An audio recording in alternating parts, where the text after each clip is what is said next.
ఈ వీడియోలో పేరోల్ వెబ్సైట్లో ఫిబ్రవరి నెల శాలరీ బిల్ను ఏ విధంగా ప్రిపేర్ చేసుకోవాలనేది ఈ వీడియోలో పూర్తిగా డీటెయిల్గా చూద్దాం. దీనికి సంబంధించి ముందుగా మనం payroll.herba.apcfss.in సైట్ ఓపెన్ చేయాలి. ఇక్కడ సైట్ ఓపెన్ చేసిన తర్వాత డీడీఓ గారి యొక్క యూజర్ ఐడి పాస్వర్డ్తో మనం ఈ సైట్లోకి లాగిన్ అయిపోతాం. ఇలా లాగిన్ అయిపోయిన తర్వాత మనకి పే బిల్ సబ్మిషన్ అని చెప్పేసి ఇక్కడ శాలరీ బిల్కి సంబంధించి ఇక్కడ ఆప్షన్స్ ప్రస్తుతం అయితే ఈ 4 రకాల ఆప్షన్స్ని ఇవ్వడం జరిగింది. ఒకటేమన్నా loans, regular pay bill, TBR cancellation, annual increments, submission. ముందుగా మనం ఈ ఫిబ్రవరి నెల శాలరీ బిల్ చేయాలంటే పే ఫిక్సేషన్ అనేది 100% అయిపోవాలి. ఎవరికైతే పే ఫిక్సేషన్ అనేది ఆన్లైన్లో డీడీఓ గారి యొక్క లెవెల్లో అప్రూవ్ అయిపోతుందో, అదేవిధంగా ట్రెజరీ వారి యొక్క ఎస్టీఓ లెవెల్లో కూడా అప్రూవ్ అయిపోతుందో వారి యొక్క పేర్లు మాత్రమే రెగ్యులర్ శాలరీ బిల్లోకి రావడం జరుగుతుంది. పే ఫిక్సేషన్ కాని వారికి ఎట్టి పరిస్థితుల్లో శాలరీ బిల్ అనేది జనరేట్ అవ్వదు. కాబట్టి ముందుగా పే ఫిక్సేషన్ అయిపోవాలి. అలా పే ఫిక్సేషన్ అనేది 100% అయిపోయిన తర్వాత మనం ముందుగా ఈ పే బిల్ సబ్మిట్ చేయడానికి ముందేం చేయాలంటే లోన్స్ వివరాలని అప్డేట్ చేసుకోవాలి. దీనికి సంబంధించి ఆల్రెడీ వీడియో చేయడం జరిగింది. ఈ లోన్ వివరాల్లోకి వెళ్ళిపోయి ఎవరికైతే లోన్లు ఉన్నాయో ఆ లోన్ వివరాలన్నింటినీ అప్డేట్ చేయాలి కంపల్సరీగా. ఇక్కడ లోన్ స్టేటస్ అనేది యాక్టివా, క్లోజ్డా అని చెప్పేసి కంపల్సరీగా లోన్ వివరాలని అప్డేట్ చేసేసి చివరిలో సేవ్ మీద క్లిక్ చేయాలి. ఇది మొత్తం అయిపోయిన తర్వాత డీడీఓ గారు బయోమెట్రిక్ ఆథెంటికేషన్ కూడా వేయాల్సి ఉంటుంది. ఈ విధంగా ఇది వన్ టైం ప్రాసెస్. లోన్స్ వివరాలను కంపల్సరీగా అప్డేట్ చేయాలి.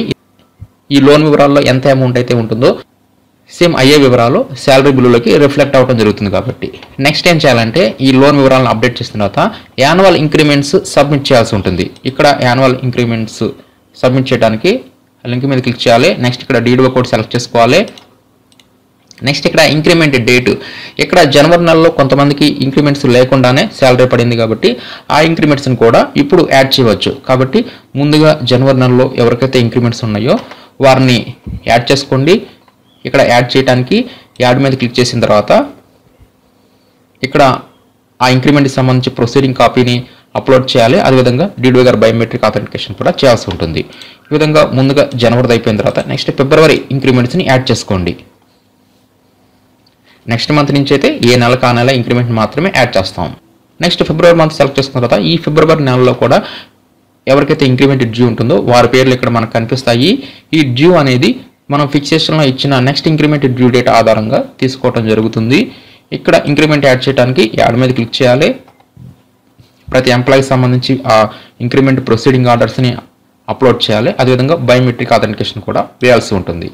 ఈ విధంగా స్టెప్ 2లో మనం యాన్యువల్ ఇంక్రిమెంట్స్ ఎవరికైతే ఉన్నాయో ఈ ఫిబ్రవరి నెలలో ఆ ఇంక్రిమెంట్స్ అన్నిటిని యాడ్ చేసుకుంటాం. ఇక్కడ యాడ్ చేస్తేనే శాలరీ బిల్లులో ఆ ఇంక్రిమెంట్ అనేది యాడ్ అవుతుంది. ఇప్పుడు స్టెప్ 3, ఇప్పుడు మనం రెగ్యులర్ పే బిల్ని ప్రిపేర్ చేసుకోవాలి. దాని కొరకు రెగ్యులర్ పే బిల్ మీద క్లిక్ చేయాలి.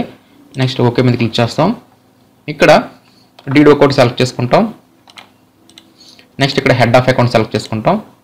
నెక్స్ట్ ఇక్కడ డిజిగ్నేషన్స్ వారీగా ఇక్కడ ఇవ్వటం జరిగింది కాబట్టి మనం డిజిగ్నేషన్స్ వారీగా బిల్లుని ప్రిపేర్ చేసుకోవాల్సి ఉంటుంది.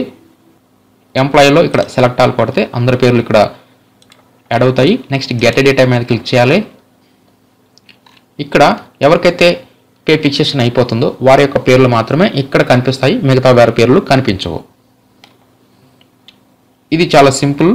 దీంట్లో మనం ఒక ఎంప్లాయీని ఈ శాలరీ బిల్ నుంచి పూర్తిగా తొలగించాలనుకోండి, ఇక్కడ ఎక్స్క్లూడ్ ఉంటుంది. ఈ ఎక్స్క్లూడ్ మీద క్లిక్ చేస్తే ఈ విధంగా are you sure want to exclude pay అని చెప్పేసి చూపించడం జరుగుతుంది. ఇక్కడ ప్రొసీడ్ మీద క్లిక్ చేస్తే ఈ ఎంప్లాయీ ఎక్స్క్లూడ్ అయిపోతారు, అంటే బిల్లు నుంచి తొలగించబడతాడు. అంటే ఏదైనా లీవ్ కారణం చేత అతనికి శాలరీ లేదనుకోండి, లేదంటే ఏదైనా మెడికల్ లీవ్ పెట్టినా కూడా ఈ విధంగా ఎక్స్క్లూడ్ చేస్తాము. నెక్స్ట్ ఈ ఎంప్లాయీకి సంబంధించి ఇక్కడ ఎర్నింగ్స్, డిడక్షన్స్, నెట్ పే కనిపిస్తుంది. వీటిలో మనకి మార్పులు చేర్పులు ఉన్నాయనుకోండి, టెంపరీగా ఇప్పటికప్పుడు ఈ నెల వరకే ఎడిట్ చేసుకోవడానికి ఇక్కడ యాక్షన్ కింద ఎడిట్ ఆప్షన్ ఉంటుంది. ఈ ఎడిట్ అనేది ఓన్లీ ఈ నెలకు సంబంధించి మాత్రమే, అంటే టెంపరీ అన్నమాట. మీరు పర్మనెంట్గా చేసుకోవాలనుకోండి అప్పుడేం చేయాలంటే మాస్టర్ డేటాలో ఎంప్లాయీ అప్డేషన్ ఉంటుంది. ఈ ఎంప్లాయీ అప్డేషన్లో మీరు చేయాల్సి ఉంటుంది. ఇది పర్మనెంట్ అవుతుంది. నెక్స్ట్ మంత్ కూడా ఆటోమేటిక్గా ఈ ఎంప్లాయీ అప్డేషన్లో ఉన్న వివరాలే రిఫ్లెక్ట్ అవుతాయి. కాబట్టి మీరు వన్ టైం కనుక ఎంప్లాయీ అప్డేషన్ అనేది చేసుకుంటే సేమ్ అవే వివరాలు శాలరీ బిల్లులోకి రావడం జరుగుతుంది. లేదంటే మాత్రం ప్రతిసారి రెగ్యులర్ పే బిల్లో మీరు టెంపరీగా ఆ ఎర్నింగ్స్ని లేదంటే డిడక్షన్స్ని కానీ యాడ్ చేయాల్సి వస్తుంది. కాబట్టి ఎంప్లాయీ సంబంధించి ఎర్నింగ్స్ డిడక్షన్స్ వీటిని ఎడిట్ చేయడానికి యాక్షన్ కింద ఉన్న ఎడిట్ మీద క్లిక్ చేయండి. అప్పుడు ఆ ఎంప్లాయీకి సంబంధించి ఎర్నింగ్స్ డిడక్షన్స్ కనిపిస్తాయి. ఇక్కడ యాడ్ ఎర్నింగ్ మీద క్లిక్ చేసేసి మనం ఎర్నింగ్స్ని యాడ్ చేసుకోవచ్చు. ఇక్కడ డిస్క్రిప్షన్ వద్ద మనం ఎర్నింగ్స్ని సెర్చ్ చేయవచ్చు. అదేవిధంగా వీటిల్లో బేసిక్ పేకి డిఏకి ఎలాంటి ఎడిట్ అనేది ఇప్పుడు చేయలేము. ఇక్కడ మనం హెచ్ఆర్ఏని ఎడిట్ చేసుకోవచ్చు. హెచ్ఆర్ఏ ఎడిట్ చేయడానికి ఇక్కడ ఎడిట్ మీద క్లిక్ చేస్తే ఇక్కడ హెచ్ఆర్ఏ పర్సంటేజ్ చూపిస్తుంది.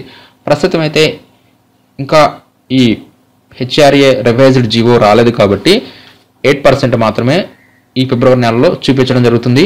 ఒకవేళ జీవో వస్తే అప్పుడు దాని తగ్గట్టుగా మనం అప్డేట్ అనేది చేసుకోవాల్సి వస్తుంది. ప్రస్తుతం అయితే ఈరోజు ఫిబ్రవరి 16వ తారీఖు హెచ్ఆర్ఏ 8% మాత్రమే చూపిస్తుంది. ఒకవేళ హెచ్ఆర్ఏ కేటగిరీ మారితే ఇక్కడ అప్డేట్ అనేది చేసుకోవచ్చు.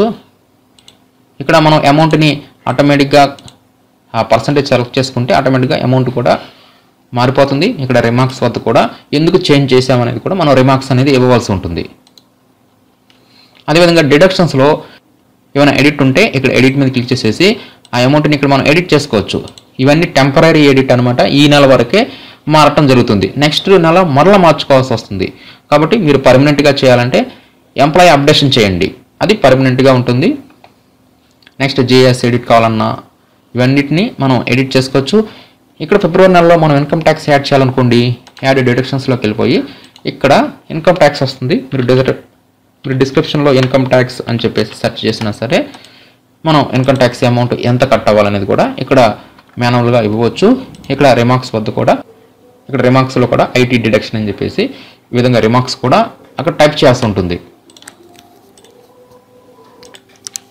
ఇక్కడ మీరు ఏదైనా డిడక్షన్స్ కానీ ఎర్నింగ్స్ కానీ యాడ్ చేసినప్పుడు ఏదైనా ఫైల్ని యాడ్ చేయాలనుకోండి, ప్రొసీడింగ్స్ కానీ జీవో కాపీస్ కానీ ఇక్కడ ఫైల్స్ అని చెప్పేసి ఇక్కడ అప్లోడ్ ఉంటుంది.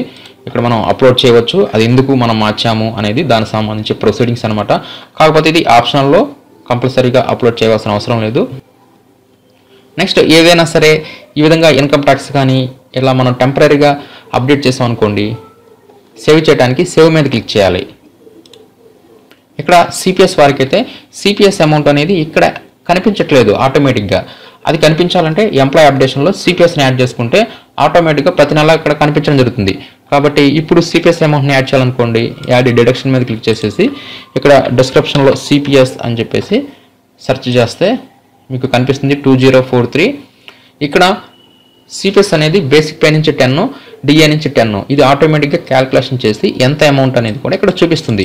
దీన్ని మనం ఎడిట్ చేయలేము. కాబట్టి జస్ట్ మనం సిపిఎస్ డిడక్షన్ అని చెప్పి సెలెక్ట్ చేసుకుంటే చాలు.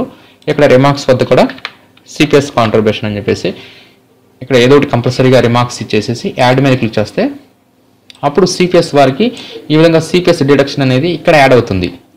కాబట్టి సిపిఎస్ వారికి సిపిఎస్ అనేది కనిపించట్లేదు. మనం సిపిఎస్ డిడక్షన్ని మాన్యువల్గా సెలెక్ట్ చేసుకోవాల్సి వస్తుంది.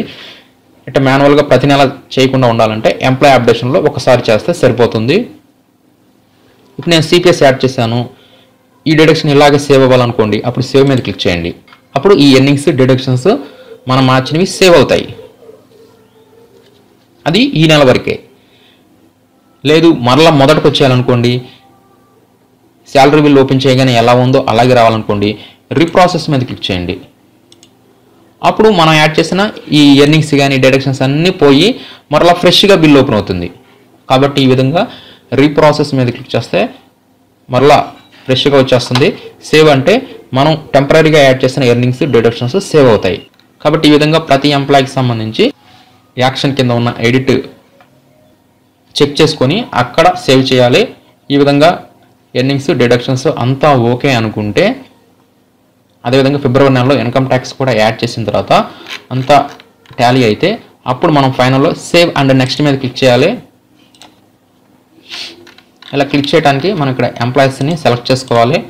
ఎంప్లాయీస్ని సెలెక్ట్ చేసిన తర్వాత సేవ్ అండ్ నెక్స్ట్ మీద క్లిక్ చేస్తే నెక్స్ట్కి ఈ విధంగా వెళ్తుంది. ఇక్కడ మనం ఇంకా ఎర్నింగ్స్ కానీ డిడక్షన్స్ కానీ ఎలాంటి మోడిఫికేషన్ చేయలేం. మనం ఏమైనా అప్డేట్ చేయాలంటే ఇందాకడే చేయాలి. ఇక్కడ జస్ట్ ఏంటంటే ఓన్లీ జస్ట్ ప్రింట్అవుట్లు తీసుకోవడమే. ఇక్కడ 47 డౌన్లోడ్ చేసుకోవాలనుకోండి, 47 మీద క్లిక్ చేస్తే ఇక్కడ మనకి 47 అనేది డౌన్లోడ్ అవుతుంది.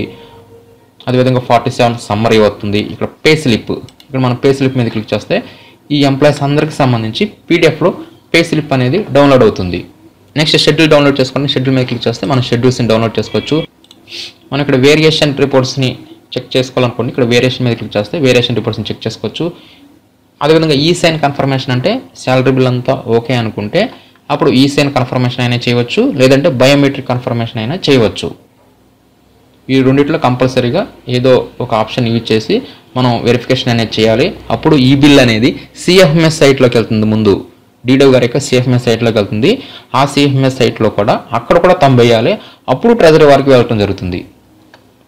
కాబట్టి ఈ విధంగా శాలరీ బిల్ అంతా ఓకే అనుకుంటే ఈ విధంగా employee attendance, next cadre strength, ఇవన్నీ ఇక్కడ మనం చెక్ చేసుకోవచ్చు. Employee pay summary, DDO pay summary, payroll rules, వీటన్నిటిని మనం యాక్షన్ వద్ద ఇలా చెక్ చేసుకోవాలి. వేరియేషన్ రిపోర్ట్లో గత శాలరీకి అంటే గత నెల శాలరీకి ఇప్పుడు శాలరీకి ఏమేమి మార్పులు వచ్చినాయి అనేది ఇక్కడ చెక్ చేసుకోవచ్చు. ఇక్కడ ఈజీగా తెలిసిపోతుంది. ఇక్కడ జీరోస్ ఉన్నాయంటే ఇదివరకు అంటే జనవరి శాలరీలో ఉన్న అమౌంట్ ఈ అమౌంట్ టాలీ అయిందని. అలా కాకుండా ఆ జనవరి శాలరీకి ఫిబ్రవరి శాలరీకి ఏదైనా డిఫరెన్స్ వస్తే ఇక్కడ డిఫరెన్స్ అనేది ఇక్కడ మనకు కనిపిస్తుంది. మనం చేసిన మార్పులను ఇక్కడ ఈజీగా ఫైండ్ అవుట్ చేయవచ్చు. ఈ విధంగా వీటన్నిటిని ఇక్కడ ఓన్లీ జస్ట్ ఇక్కడ మనం చెక్ చేసుకోవడానికి, అదేవిధంగా పేరోల్ రూల్స్లో సెలెక్ట్ చేసుకోవడానికి, అదేవిధంగా ఈ పైన బ్లూ కలర్లో ఉన్నవన్నీ ప్రింట్అవుట్లు తీసుకోవడానికి. మనం అంతా ఓకే అనుకుంటే, ఇంతవరకు అయిపోయింది అనుకుంటే ఈ సైన్ కన్ఫర్మేషన్ మీద క్లిక్ చేయాలి. కాబట్టి ఈ శాలరీ బిల్లులో కీ పాయింట్ మొత్తం ఇక్కడే ఉంది. స్టార్టింగ్లోనే యాక్షన్ కింద ఉన్న ఎడిట్ వద్దే ఉంది. ఇక్కడ ఏవైతే ఎర్నింగ్స్ డిడక్షన్స్ ఉంటాయో సేమ్ అవే శాలరీ బిల్లులోకి రావడం జరుగుతుంది. కాబట్టి ఈ విధంగా ఫిబ్రవరి నెల శాలరీ బిల్లును పేరోల్ వెబ్సైట్లో ఈ విధంగా మనం సబ్మిట్ చేస్తాం. కాబట్టి ముందుగా పే ఫిక్సేషన్ అయిపోవాలి, వారికే ఫిబ్రవరి శాలరీ బిల్ అనేది జనరేట్ అవుతుంది. నెక్స్ట్ లోన్స్ వివరాలను అప్డేట్ చేయాలి, యాన్యువల్ ఇంక్రిమెంట్స్ని అప్డేట్ చేయాలి. తర్వాత రెగ్యులర్ పే బిల్లోకి వెళ్ళిపోయి ఈ సైన్ ద్వారా మన శాలరీ బిల్ని సిఎఫ్ఎంఎస్ సైట్లోకి పంపిస్తాం. తర్వాత ట్రెజరీ వారికి వెళ్తుంది. అదేవిధంగా ఎంప్లాయీస్ సంబంధించి ఎర్నింగ్స్ కానీ డిడక్షన్స్ కానీ మనం పర్మనెంట్గా అప్డేట్ చేయాలంటే మాస్టర్ డేటాలో ఎంప్లాయీ అప్డేషన్లోకి వెళ్ళిపోయి వన్ టైం చేస్తే సరిపోతుంది. అదేవిధంగా సిపిఎస్ వారికి అయితే ఆ సిపిఎస్ డిడక్షన్స్ని కూడా మనం మాన్యువల్గా ఎంటర్ చేయాల్సి వస్తుంది. ఈ విధంగా ఫిబ్రవరి 2022 నెలకు సంబంధించి శాలరీ బిల్లును పేరోల్ వెబ్సైట్లో ఈ విధంగా మనం సబ్మిట్ చేస్తాం.